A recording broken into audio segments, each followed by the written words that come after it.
Assalamualaikum warahmatullahi wabarakatuh. Hai teman-teman semuanya, kembali lagi bersama saya di YouTube channel saya, Fadila Agustin. Saya merupakan mahasiswi dari program studi kehutanan Fakultas Pertanian Universitas Jambi. Nah, pastinya teman-teman udah lama banget nggak nonton video-video mengenai penjelasan materi ataupun mengenai kegiatan praktikum yang saya sampaikan dalam YouTube channel saya. Nah, dalam kesempatan kali ini, saya akan memaparkan sebuah materi ataupun menjelaskan sebuah materi mengenai salah satu mata kuliah yang saya ampu ketika saya saat berada di semester 6 kali ini. Nah, penasaran? Apa sih yang akan saya sampaikan dalam video ini? Maka dari itu, tonton dan simak penjelasan materi yang saya sampaikan dalam video ini ya teman-teman. Makasih. Nah, teman-teman semuanya, dalam kesempatan kali ini saya akan memaparkan sebuah materi mengenai sistem silvikultur tebang pilih tanam Indonesia atau kita sebut juga dengan TPTI.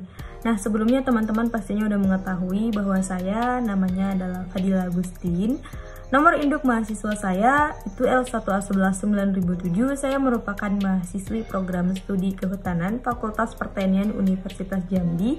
Saya merupakan mahasiswa angkatan 2019, di mana tentunya pada saat ini saya telah memasuki jenjang semester 6. Yang sebentar lagi doakan aja saya cepat wisuda dan menyelesaikan kuliah saya, teman-teman.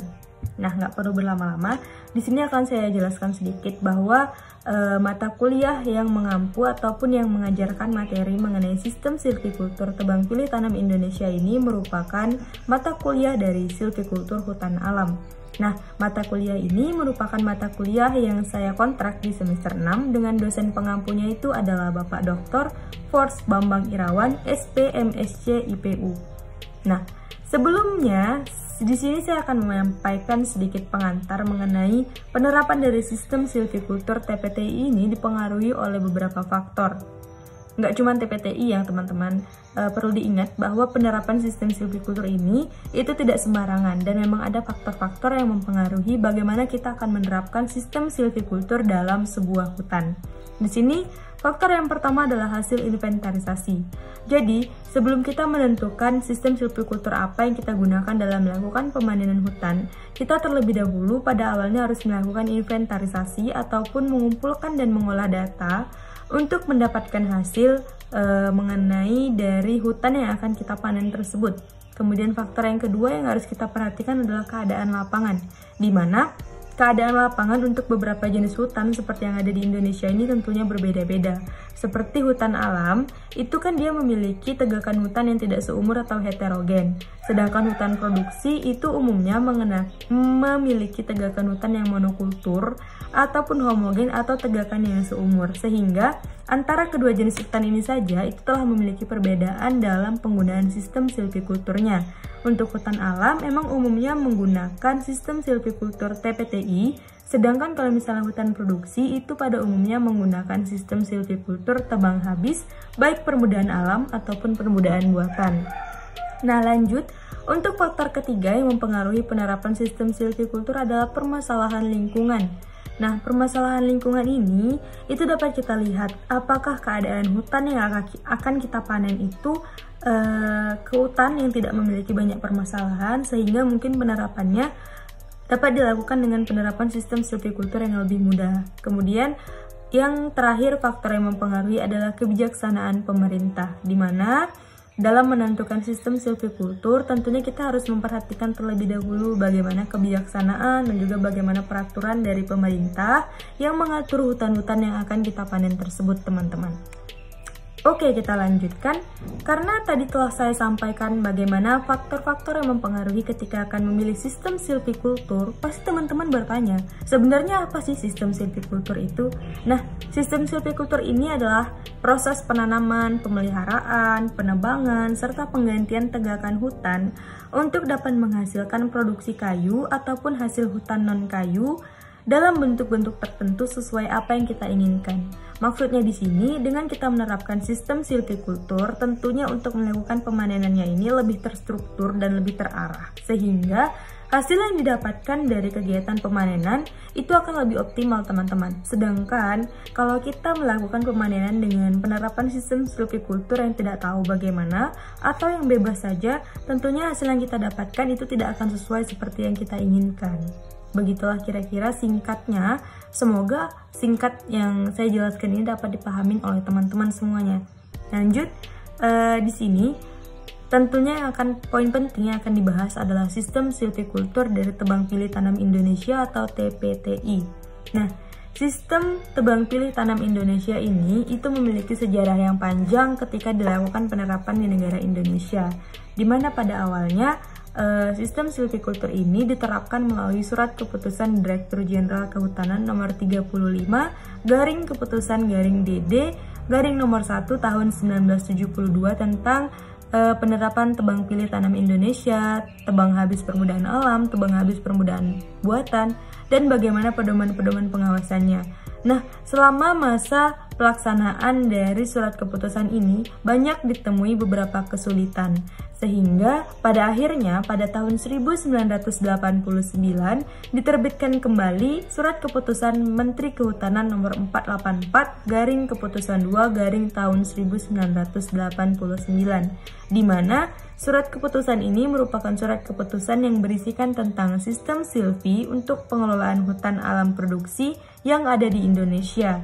Kemudian dilanjut lagi, dengan adanya surat keputusan ini, itu ditindaklanjuti lebih dalam lagi atau lebih optimal lagi dengan adanya surat keputusan Direktur Jenderal Pengusahaan Hutan nomor 564 garing keputusan garing 4 BPHH tahun 1989, di mana surat keputusan Direktur Jenderal ini merupakan surat keputusan mengenai tebang pilih Indonesia. Tebang pilih Indonesia ini perlu ketahui teman-teman, ia merupakan sistem silvikultur yang diterapkan terlebih dahulu sebelum dilakukannya TPTI atau tebang pilih tanam Indonesia.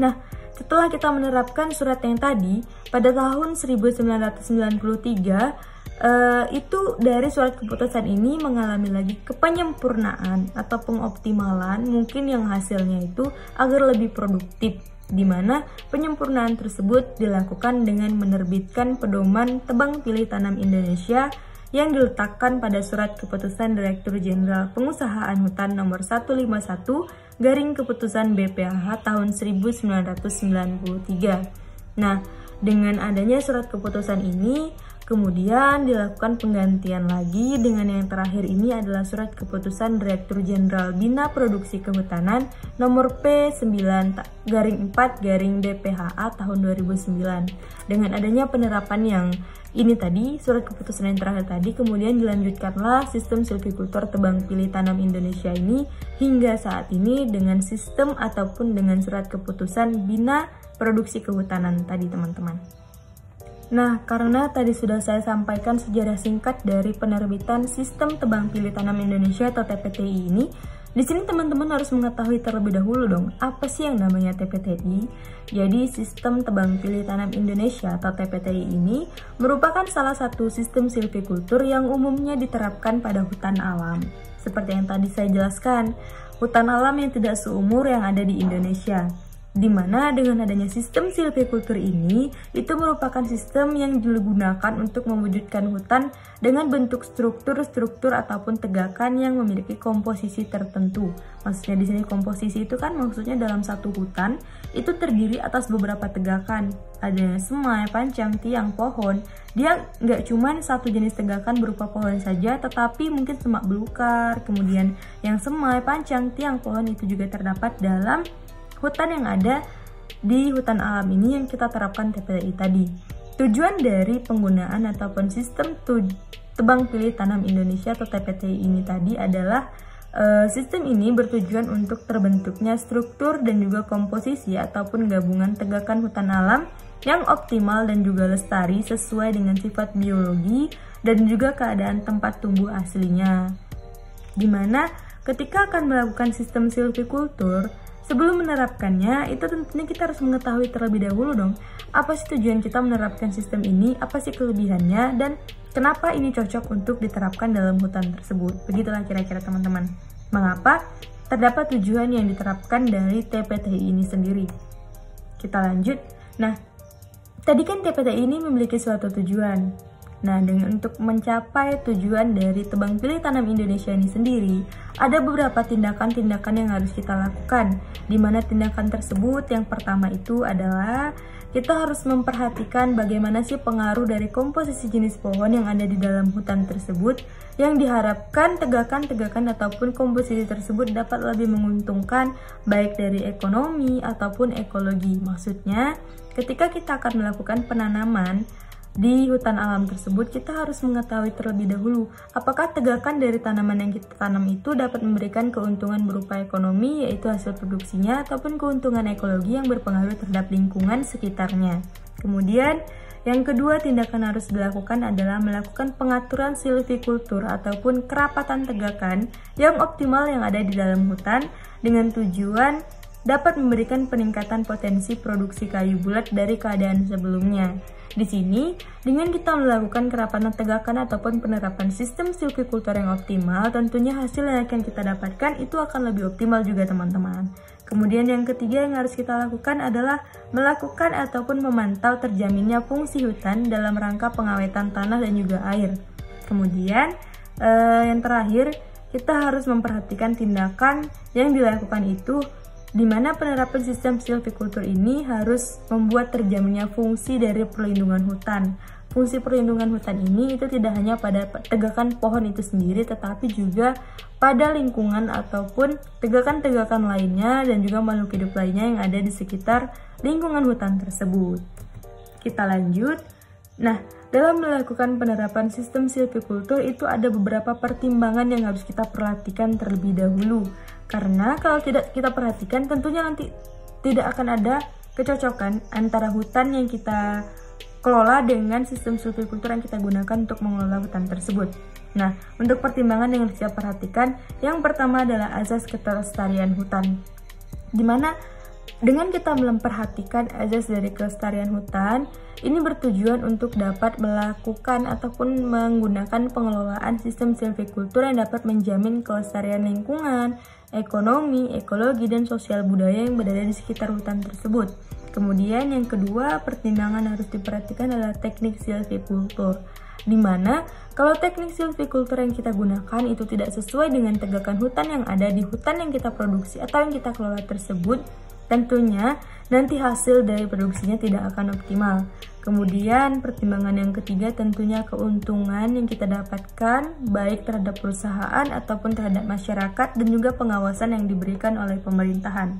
Karena kalau misalnya kita melakukan pengelolaan ataupun penerapan sistem silvikultur secara optimal, tetapi kita tidak mendapat keuntungan ataupun tidak ada pengawasan yang diberikan oleh pemerintah setempat yang bekerja sama dengan kita, apa gunanya kita mengelola hutan dengan baik, tetapi pengawasan saja tidak dilakukan dengan baik. Setelah adanya pertimbangan yang harus kita perhatikan sebelum melakukan penerapan sistem silvikultur, harus ada dasar-dasar yang kita pahami juga. Dan dasar-dasar apa yang harus kita perhatikan sebelum kita melakukan penerapan sistem silvikultur? Baik itu sistem silvikultur lain ataupun yang terutama dalam video ini ialah dasar-dasar yang digunakan dalam penerapan sistem Tebang Pilih Tanam Indonesia atau TPTI. Nah, dasar yang pertama adalah batas diameter minimum tebangan, di mana ketika kita akan melakukan penerapan sistem silvikultur, kita harus mengetahui minimal berapakah pohon itu dapat ditebang dan maksimal berapakah, sehingga nantinya ketika kita memanen pohon sesuai dengan tegakan ataupun sesuai dengan diameter yang telah ditentukan, kemudian di bawah-bawahnya itu akan sesuai hasilnya. Kemudian yang kedua yang harus kita perhatikan dasarnya adalah rotasi tebang ataupun jangka waktu pemanenan dari satu lahan itu biasanya kan memiliki perbedaan. Baik hutan alam ataupun hutan produksi tentunya memiliki rotasi tebang yang berbeda. Hal ini baik dipengaruhi oleh lingkungan ataupun lain-lainnya. Dengan kita memperhatikan ini, kita mengetahui mana dia rotasi tebang ataupun mana dia petak yang dapat kita tebang, mana petak yang tidak dapat kita tebang, mana pohon yang bisa kita tebang sekarang dan mana pohon yang bisa tebangnya nanti tunggu beberapa bulan lagi. Dasar yang ketiga adalah terdapatnya pohon inti.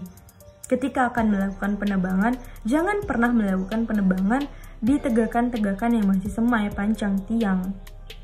karena tentunya nanti akan berpengaruh terhadap penurunan ataupun terhadap kemajuan dari hutan yang ada itu. Jadi ketika kita akan melakukan pemanenan, kita lihat apakah ada pohon inti di hutan itu. Maksudnya di sini pohon inti ini dapat kita tebang, ataupun pohon inti itu dapat merupakan pohon yang dapat digunakan sebagai pohon penghasil bibit. Dasar yang keempat adalah adanya penanaman pengayaan. Yang kelima dasarnya adalah adanya pencegahan erosi dan pengamanan dari tegakan-tegakan ataupun dari penerapan sistem silvikultur yang kita gunakan nanti.